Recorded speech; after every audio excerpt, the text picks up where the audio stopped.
Alright, so let's see what's going on in this example. Again, it's 3 by 3. There are the system, the augmented matrix, and once again, the first thing we want to do is put a 1 in the upper left corner.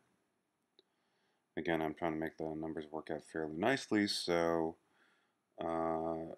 we will divide, that says divide, row 1 by 2, which is the first entry. So as to get a 1 up there. There's no way we could swap rows here because, hey man, none of the rows below the 2 start with the 1. So that's basically what we're stuck with doing. Of course, make the numbers work out fairly nicely so that you don't, so that, well, I didn't have to, get into fractions or anything like that. So the top becomes 1, 2, 4, 8. And now, of course, the next thing we need to do is to get zeros below the 1 that we just put up in the upper left. And the way we do this is the same as before. We add, since I've got a 3 in the second row, -3 times row 1 to row 2. Since I've got a 4 in the third row, I take a -4, row 1, and add that to row 3. Great. There we go. Okay. And what does this do? I'll just, once again allow you to do the arithmetic yourself. But this is what we end up with. Yep.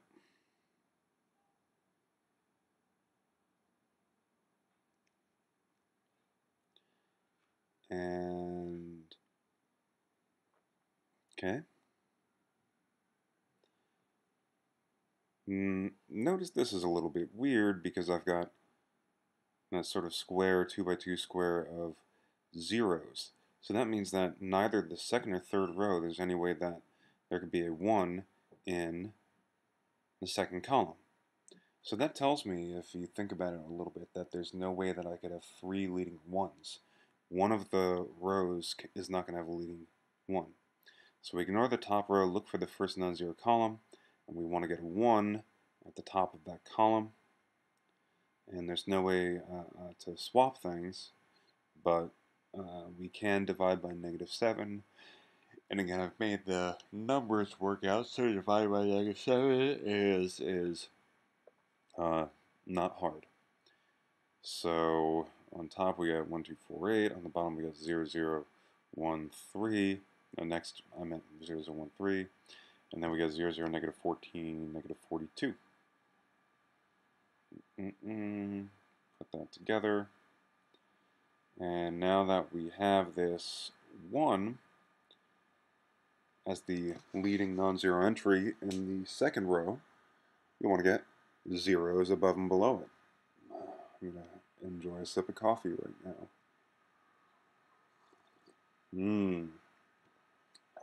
That's some good stuff. Alright.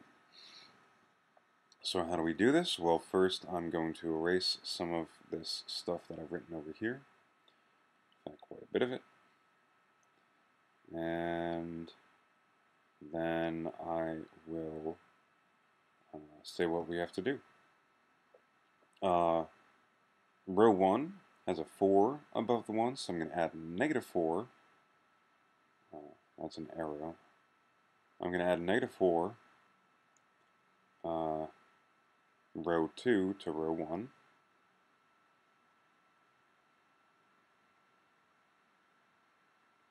Yep. And since I've got a -14 below, I'm going to add 14 row 2 to row 3. And what do I end up with? The matrix I get is 1, 2, 0, and -4. Yep. 0, 0, 1, and 3. And then 0, 0, 0, 0. Okay. So this tells us something. This tells us that really this system reduces to 2 equations because that very bottom one, 0, 0, 0, 0, 0, just means that 0 is equal to 0. So let's literally just write out what this system this gives us. This corresponds to the system. Corresponds to the system. I'm not yawning because of the math. I'm yawning because I'm tired. It's my baby. So x1 plus 2x2 is equal to negative 4. Sorry about the hiccups once again. And x3 is equal to 3, and 0 is equal to 0. Okay. So this top equation implies that we have infinitely many solutions, because this is really the equation of a line, using x1 and x2. x3 has a specific value, but x1 and x2 could be a wide range of numbers. How do I describe the explicit solution here? Well, we did this in class. In all of the equations, we solved for the leftmost variables. And so anybody who's not a leftmost variable, for example x2, we're going to let be a parameter. And so the parameter we're using here is t. And so if x2 is equal to t, then x1 plus 2x2 is equal to negative 4. Subtract 2x2 from both sides. And that leaves me with x1 is equal to negative 2x2 minus 4. But since x2 is t, get negative 2t, negative 4. So if I want to write out my general solution, that is every solution describable by t being any real number, we got x1 is equal to negative 2t minus 4, x2 is equal to t, and x3 is equal to 3. Just seeing how much time there is left in this one. I go for a while. Get t any real number.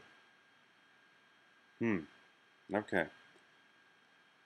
That means that if I can plug in specific values for t, I get specific solutions. But anyways, generally, if we have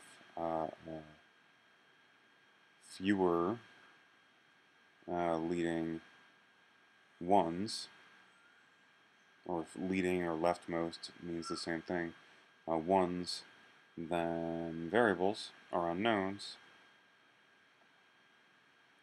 we expect, or we will have infinitely many, then we have to introduce a parameter, for each unknown, or for each column that doesn't have a leading one in it. I think the book explains this a little bit better than I did when I was writing this. But I think I'll do an example. And then we're going to let the corresponding unknowns, each column corresponds to an unknown. Each column that doesn't have a leading one in it, we will introduce a parameter, and each unknown will be equal to that parameter. And then anybody who does corresponding to each row gives an equation. Sure, we know that. That's what the rows correspond to. So we'll solve each equation